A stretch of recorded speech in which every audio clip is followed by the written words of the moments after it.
प्रश्न जिंदावेश में कबीर परमेश्वर सतगुरु रामपाल जी ने धर्मदास जी से सवाल किया। परमेश्वर कबीर जी ने पूछा कि आप जिस पुस्तक को पढ़ रहे थे इसका नाम क्या है। उत्तर धर्मदास जी ने बताया कि यह मद भगवत गीता है। हम शूद्र को निकट भी नहीं आने देते, शुद्ध रहते हैं। परमेश्वर ने फिर सवाल किया, कबीर जी जिंदा रूप में आप क्या नाम जाप करते हो। उत्तर दिया धर्मदास जी ने, धर्मदास जी का, हम हरे कृष्ण कृष्ण कृष्ण हरे हरे, ओम नमः शिवाय, ओम भागवते वासुदेवाय नमः, राधे राधे श्याम मिला दे, गायत्री मंत्र का जाप 108 बार प्रतिदिन करता हूं। विष्णु सहस्त्रनामा का जाप भी करता हूं, यानी रोजाना विष्णु भगवान के 1000 नामों का उच्चारण भी करता हूं। फिर जिंदावेश में परमेश्वर ने सवाल किया, हे महात्मा धर्मदास, गीता का ज्ञान किसने दिया। धर्मदास जी ने उत्तर दिया, भगवान श्री कृष्ण जी ने, यही श्री विष्णु जी हैं। फिर परमेश्वर जी ने सवाल किया, जिंदा बाबा रूप में परमात्मा का सवाल, आप जी के पूज्य देव श्री कृष्ण अर्थात श्री विष्णु हैं, उनका बताया भक्ति ज्ञान गीता शास्त्र है। फिर परमेश्वर ने क्या बताया धर्मदास जी को। भाई और बहनों, अब जो आगे की जो बात है ये वर्तमान भक्ति काल में आप और हमारे भी बहुत ज्यादा महत्व की है। और इस बात की जानकारी ना हो पाने के कारण वर्तमान में 2014 बरवाला कांड के बाद 2024 तक सतगुरु रामपाल जी परमेश्वर जी की 90% संगत को काल ने ठग भी लिया है। तो परमेश्वर अब धर्मदास जी को क्या समझा रहे हैं। एक किसान को वृद्ध अवस्था में पुत्र प्राप्त हुआ। किसान ने विचार किया कि जब तक पुत्र कृषि करने योग्य होगा, यानी खेतीबाड़ी का काम करने योग्य होगा, तब तक मेरी मृत्यु हो जाएगी। इसलिए उसने खेतीबाड़ी करने का तरीका, अपना अनुभव एक बही रजिस्टर में लिख दिया। अपने पुत्र से कहा कि बेटा, जब आप युवा हो जाओ तो मेरे इस रजिस्टर में लिखे अनुभव को बार बार पढ़ना, इसके अनुसार फसल बोना। कुछ दिन पश्चात पिता की मृत्यु हो गई। पुत्र प्रतिदिन अपने पिता के अनुभव का पाठ करने लगा, परंतु फसल का बीज व बिजाई सिंचाई उस अनुभव के विपरीत करता था। यानी जैसा उसके पिता ने लिखा था खेतीबाड़ी का अनुभव, बेटा बड़ा होकर पिता के द्वारा लिखे गए अनुभव के विपरीत खेतीबाड़ी करता था। तो क्या वह पुत्र अपने खेतीबाड़ी के कार्य में सफलता प्राप्त करेगा। सवाल किया धर्मदास जी से परमात्मा ने। धर्मदास जी ने क्या उत्तर दिया, इस प्रकार तो पुत्र निर्धन हो जाएगा। उसको तो पिता के लिखे अनुभव के अनुसार प्रत्येक कार्य करना चाहिए, वह तो मूर्ख पुत्र है। प्रश्न किया परमेश्वर ने बाबा जिंदा रूप में भगवान जी का, हे धर्मदास जी, गीता शास्त्र आपके परम पिता भगवान कृष्ण उर्फ विष्णु जी का अनुभव तथा आपको आदेश है कि इस गीता शास्त्र में लिखे मेरे अनुभव को पढ़कर इसके अनुसार भक्ति क्रिया करोगे तो मोक्ष प्राप्त करोगे। क्या आप जी गीता में लिखे श्री कृष्ण जी के आदेश अनुसार भक्ति कर रहे हो। क्या गीता में वे मंत्र जाप करने के लिए लिखे हैं जो आप जी के गुरु जी ने आप जी को जाप करने के लिए दिए हैं। ठीक इसी प्रकार भाई और बहनों, बरवाला कांड के बाद लाखों की संगत की यह परीक्षा है और परमेश्वर ने अपना जो भी भक्ति अनुभव था वो अपने मुख कमल से उच्चारित करके हमें सत्संगों के रूप में दे दिए, ज्ञान गंगा जैसी पवित्र पुस्तक के रूप में लिख कर दे दिए, और भी ढेर सारी पुस्तकें परमेश्वर ने अपने भक्ति अनुभव की हमें लिख कर दे दी। क्योंकि परमेश्वर को पता था कि आने वाले समय में इनकी परीक्षा होगी और मैं कुछ समय के लिए हिसार की छोटी जेल में जाकर बैठूंगा और वहां बैठकर अपने भक्तों की रहनी करनी देखूंगा। और भाई और बहनों, गुरुदेव भगवान के जेल जाने के बाद उनकी गैर हाजिरी में यदि हम भगत भाई बहन अपने पूज्य गुरुदेव भगवान के द्वारा लिखित पुस्तक और उनके सत्संगों में जो भक्ति के अनुभव हमें दिए गए हैं, यदि हम उनके विपरीत क्रिया करेंगे मनमुखी होकर या किसी भगत के कहने पर या भेड़ चाल में देखा देखी में, तो क्या हम कभी भी भक्ति मार्ग पर सफल हो सकते हैं।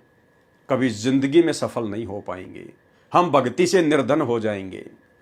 तो भाई और बहनों, ठीक यही स्थिति वर्तमान में गुरुदेव की संगत की है।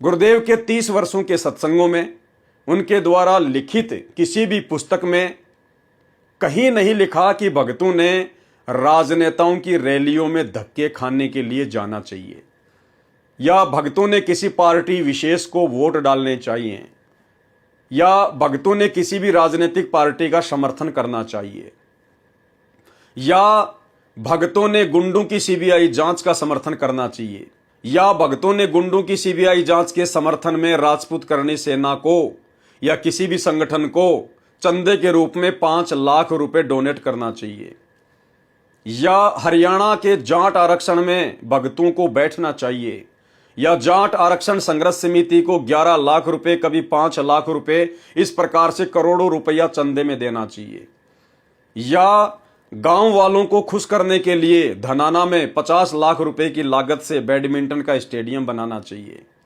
या आश्रम के अंदर 3 एकड़ जमीन में बहुत बड़ा हॉस्पिटल खोल देना चाहिए या गांव वालों को खुश करने के लिए एम्बुलेंस फ्री में चला देनी चाहिए, बसें फ्री में चला देनी चाहिए। क्या आपको अपने गुरुदेव भगवान की किसी भी भक्ति अनुभव की पुस्तक में या उनके सत्संगों में इन सारी बातों का कोई आदेश है? क्या गुरुदेव ने आपको आदेश दिए कभी? क्या गुरुदेव ने आपको कभी यह कहा कि बच्चों मेरी गैर हाजिरी में मेरे परिवार के पीछे आंख बंद करके चलना, कोऑर्डिनेटरों के पीछे आंख बंद करके चलना? तो भाइयों और बहनों, हम भी ठीक उसी प्रकार वर्तमान में धोखा खा रहे हैं जैसे धर्मदास जी धोखा खा रहे थे। पाठ कर रहे थे गीता जी का और कार्य कर रहे थे गीता जी के बिल्कुल विपरीत। ठीक इसी प्रकार वर्तमान में 90% संगत, सात संगत वालों को छोड़कर भगत कहलाते हैं सतगुरु रामपाल जी के, और टोटल कार्य सतगुरु रामपाल जी परमेश्वर जी की भक्ति के विपरीत कर रहे हैं। तो अंत में रिजल्ट क्या निकलेगा? जैसा धर्मदास जी का निकला। क्या गीता में वे मंत्र जाप करने के लिए लिखा है जो आप जी के गुरु जी ने आप जी को जाप करने के लिए दिए हैं? हरे राम राम राम हरे हरे, हरे कृष्णा कृष्ण कृष्ण हरे हरे, ओम नमः शिवाय, ओम भागवते वासुदेवाय नमः, राधे राधे श्याम मिला दे, गायत्री मंत्र तथा विष्णु सहस्त्रनामा। क्या गीता जी में एकादशी का व्रत करने तथा श्राद्ध कर्म करने, पिंडोतक क्रिया करने का आदेश है? धर्मदास जी ने उत्तर दिया, नहीं है।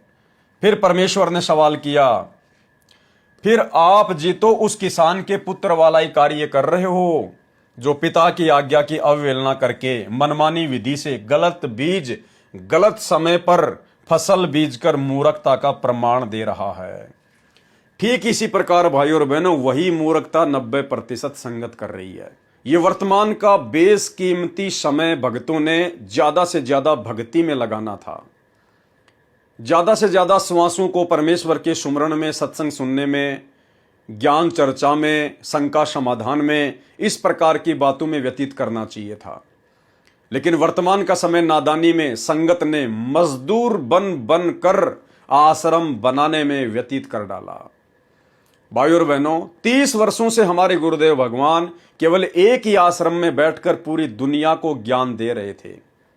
अचानक उनके जेल जाते ही आश्रमों की लाइन लग जाती है। धर्म को धंधा बना लिया जाता है सिर्फ ज्योति पाठ के पैसों के लिए।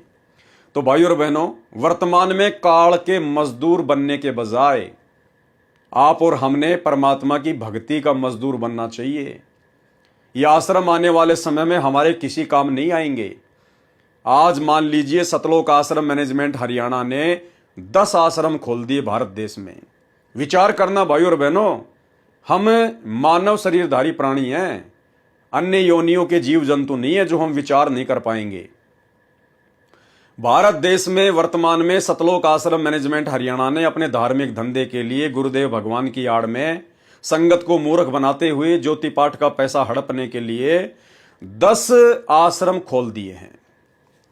कल को जब हमारे गुरुदेव भगवान हिसार जेल से अपने मिशन को पूरा करके बाहर आएंगे तो क्या परमेश्वर एक साथ उन 10 आश्रमों में बैठेंगे? आप कहोगे नहीं जी, परमात्मा तो केवल एक ही आश्रम में बैठेंगे, फिर बाकी 9 आश्रम हमारे किस काम के? बाकी 9 आश्रम फिर हमारे किस काम के? उन आश्रमों में इतना पैसा क्यों बर्बाद कर दिया गया? उन आश्रमों में भक्तों को मजदूर बना के क्यों उनका बेशकीमती समय और धन बर्बाद करवा दिया गया है?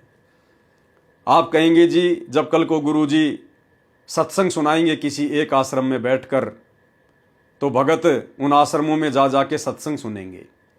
जब गुरुजी किसी एक आश्रम में बैठकर सत्संग सुनाएंगे तो सत्संग या तो टीवी चैनलों पर लाइव चलेगा या फिर मोबाइल में लाइव चलेगा। तो क्या आप अपने मोबाइल ले लेके और 100 किलोमीटर दूर उन आश्रमों में जाके सत्संग सुन के आओगे क्या? अगर गुरुजी किसी एक आश्रम में बैठकर सत्संग करेंगे और सभी टीवी चैनल आपको पता है कि आने वाले समय में परमात्मा के सत्संग ही चलाएंगे, तो भाई घर घर में टीवी हैं, घर घर में मोबाइल हैं, भगत अपने घर पर बैठ के परमात्मा का सत्संग सुनेंगे। सत्संग सुनने के लिए उन आश्रमों में अपना मोबाइल लेके थोड़ी जाएंगे, उन आश्रमों में सत्संग सुनने थोड़ी जाएंगे। आएंगे जाएंगे तब तक तो सत्संग ही समाप्त हो जाएगा।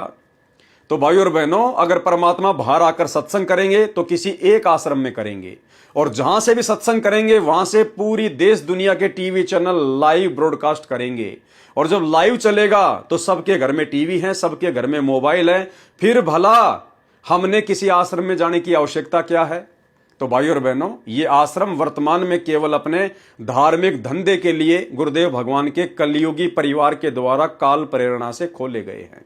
इन आश्रमों का आने वाले समय में कोई औचित्य नहीं होगा, और ना ही परमात्मा इस प्रकार से धर्म में पाखंड फैलाने के लिए इन आश्रमों वाली भक्ति को छोड़कर जाएंगे। गुरुदेव भगवान ने तो घर घर में आश्रम बनवाने हैं, घर घर में आश्रम।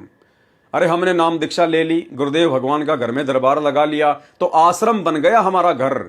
हमारा घर फिर शमशान घाट नहीं है, हमारा घर आश्रम बन गया। तो आने वाले समय में परमात्मा पाखंड के लिए किसी प्रकार की कोई जगह छोड़ के नहीं जाएंगे। परमेश्वर घर घर को आश्रम बना के जाएंगे और एक स्थान नियुक्त करके जाएंगे जहां से लोगों को नाम दीक्षा वगैरह दी जाएगी। इसके अलावा कोई आश्रम हमारे किसी मतलब का नहीं रहेगा। ये काल प्रेरणा थी, काल ने भक्तों को ठगना था, ठग लिया, और परमेश्वर ने भक्तों की परीक्षा लेनी थी, परमेश्वर ने परीक्षा ले ली।